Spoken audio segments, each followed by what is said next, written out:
আমরা বেতন দেব, আমাদের চাকরি করবে, তারা আবার কেন নিবে? এটার মধ্যে আবার ভেরিয়েশন আছে। মানে Siddheshwari college, school and college, আমরা এমপিওদের 30 জনে, তাদের শিক্ষক হলো 150 জন। বিকারণাসা, এগুলিকে আমরা টিউন আপ করছি। প্রত্যেকটা প্রবলেম কিন্তু ডিরেক্টলি আপনি অ্যাড্রেস করতে পারছেন না, বাট আপনার প্রশ্নের উত্তর আমাদের দিতে হবে।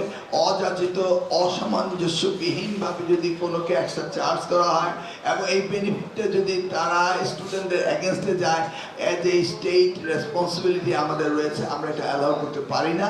এই জন্য আমরা এগুলির বিষয়ে আমাদের কাজ চলছে। 1980 পাবলিক ওয়ার্কের অ্যাক্টে খাতা কখনো আপনি দেখতে পাবেন না, এটা নিয়মে নাই। আপনি ফেল করেছেন, কিন্তু আমার এক্সপিরিয়েন্সে আমি 2001-06 দেখেছি যে খাতা ভিতর থেকে পাল্টে ফেলে, উপরের ওএমআর ফর্ম ঠিক থাকে, ভিতরেরটা পাল্টে ফেলে। এইভাবে অনেক ছাত্রের জীবনে তার ভাগ্যের বিভ্রান্তি ঘটেছে। সেই জন্য আমি এবার রুলসে, মানে 1980 অ্যাক্টে খাতা দেখা, একদম ইন ডিটেলস দেখা, এই আইনটা আমি অ্যাড করেছি। ইন এডিশন টু দ্যাট, আমি র্যান্ডম স্যাম্পলিং করব খাতা।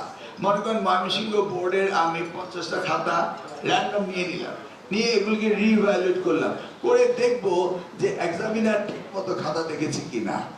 আমরা কিন্তু এক্সামিনারকে বলি নেই যে আপনার 10টা স্ট্রিম যদি থাকে একটা লেখার মধ্যে বা একটা স্বরলিপির মধ্যে, লাস্টে আপনি ভুল করলেন, তার মানে আপনি 0 পাবেন না।